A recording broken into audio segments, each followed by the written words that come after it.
మన గొప్ప కాపరి, మన ప్రధాన కాపరి, మన ప్రభువు, మన రక్షకుడు అయిన యేసుక్రీస్తు నామమున అందరికీ వందనాలండి. దేవునికి స్తోత్రాలు. ఆ గొప్ప దేవుడు మన బ్రతుకులలో ఏమీ లేకుండా కాపాడే దేవుడు. శత్రువుల ఎదుట మనకు భోజనాన్ని సిద్ధపరిచే దేవుడు. రాత్రంతా మంచి నిద్రనిచ్చి ఎందరికో లేని ఈ నూతన దినాన్ని మనకు అనుగ్రహించినందుకై సమస్త మహిమ, ఘనత, ప్రభావములు యేసయ్య ఒక్కరికే చెల్లునుగాక. ఆ కృపా క్షేమములు మన వెంట వచ్చినట్లుగా సహాయం చేసే ఆ తండ్రి ఈ నూతన దినములో మనకు అనుగ్రహించిన దేవుని యొక్క వాగ్దానము, కృపావార్త. కీర్తనలు 89వ కీర్తన 24వ వచనము. నా విశ్వాస్యతయు నా కృపయు అతనికి తోడై ఉండును, నా నామమును బట్టి అతని కొమ్ము హెచ్చించబడును.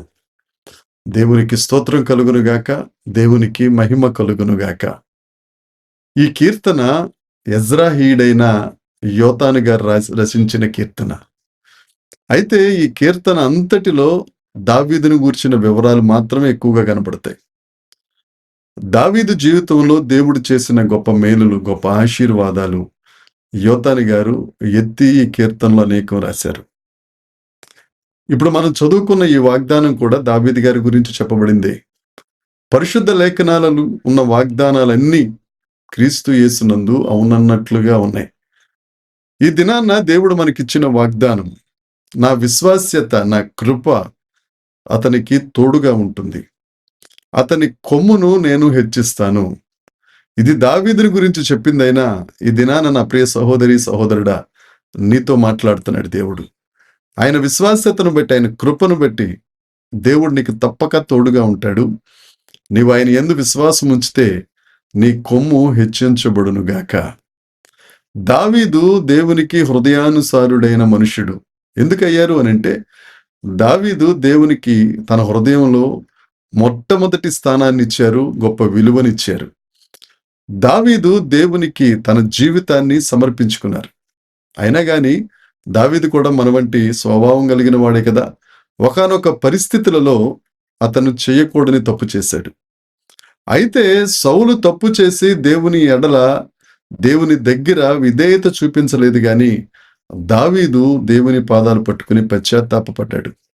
ప్రభువా, నీ సన్నిధిలోంచి నన్ను త్రోసేయొద్దయ్యా, నీ పరిశుద్ధాత్మ నా దగ్గర నుంచి తీసేయొద్దయ్యా, నీ రక్షణానందం నాకు దయచేయ్యా అని దేవుని దగ్గర పశ్చాత్తాపపడ్డారు.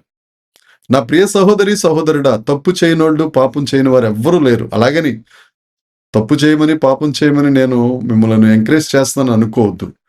నువ్వు చేసిన తప్పులను బట్టి, నీ పాపాలను బట్టి దేవుని దగ్గర పశ్చాత్తాపము పడితే లేఖనం చెప్తుంది, పాపముల నిమిత్తమై పరిహారము నొందినవాడు కనికరించబడతాడు.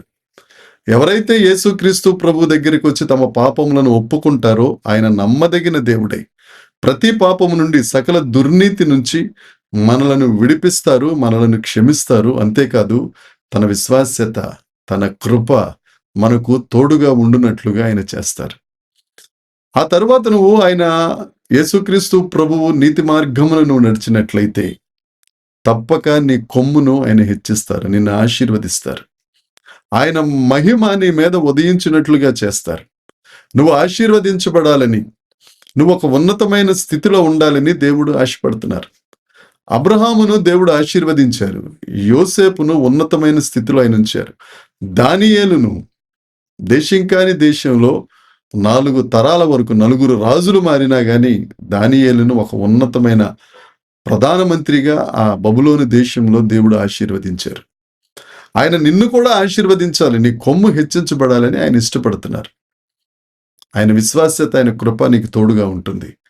నువ్వు చేయవలసిన పని ఏంటి అంటే ఆయన దగ్గర పశ్చాత్తాపపడాలి, ఆయన ఎదుట సాగిలపడాలి. దావీదు వలె, ప్రభువా, నేను చేసిన తప్పిదయ్యా, నీ సన్నిధి నుంచి నన్ను తోసేయద్దు ప్రభువా, నీ రక్షణానందం నాకు దయచే తండ్రి. దేవని పాపంలో పుట్టాను, పాపంలో పెరిగానయ్యా, నన్ను క్షమించు ప్రభువా అని ఆ యేసు ప్రభు దగ్గరకు వచ్చి నువ్వు పశ్చాత్తాపపడినట్లయితే నిశ్చయముగా ఈ దినమున ఆయన విశ్వాస్యత, ఆయన కృప నీకు తోడుగా ఉండునుగాక. మరి నిశ్చయముగా నీ కొమ్ము హెచ్చించబడునుగాక. అనేక మంది ముందు ఎక్కడైతే నువ్వు తలదించుకున్నావో అదే ప్రదేశంలో నీ తల ఎత్తే దేవుడు యేసుక్రీస్తు ప్రభు. నువ్వు పొందిన అవమానములకు ప్రతిగా భూదండను ధరింపజేసే దేవుడు యేసుక్రీస్తు ప్రభు. ఆ దేవుడు నీతో వాగ్దానం చేస్తున్నారు. ఆ వాగ్దానాన్ని స్వతంత్రించుకో. యేసయ్యను మహిమపరచు. తప్పక దేవుడు నిన్ను దీవించునుగాక. నీ సరిహద్దులను విశాలపరచునుగాక. ఆమేన్. చిన్న ప్రార్థన చేసుకుందాం. పరలోకమందున్న మా తండ్రి, పరిశుద్ధుడా, కృపగలిగిన దేవా, జీవము కలిగిన మహా తండ్రి, నీకు వందనాలు ప్రభువా. మీరిచ్చిన ఈ వాగ్దానములను బట్టి నీకు వందనాలు చెల్లిస్తున్నాం. ఈ వాగ్దానములన్నీ క్రీస్తులో అవునన్నట్టుగా ఉన్నాయి కనుక క్రీస్తును మేము కలిగి ఉండి ప్రభు నీ ఎదుట ప్రభు మమ్మ పాపములను మేము ఒప్పుకొనగలుగుటకు, పశ్చాత్తాపడగలుగుటకు, నీ దగ్గర పరిహారము నొందగలుగుటకు కృప దయచేసి, నీ విశ్వాస్యత, నీ కృప మాకు తోడుగా ఉండినట్లు కృప దయచేసి మహిమ పొందుమని నజరేయుడైన యేసుక్రీస్తు నామమున ప్రార్థించడిగి వేడుకొనుచున్నాము తండ్రి. ఆమేన్. దేవుని కృప మనకు తోడుగా ఉండునుగాక. ఆమేన్. ఆమేన్. ఆమేన్.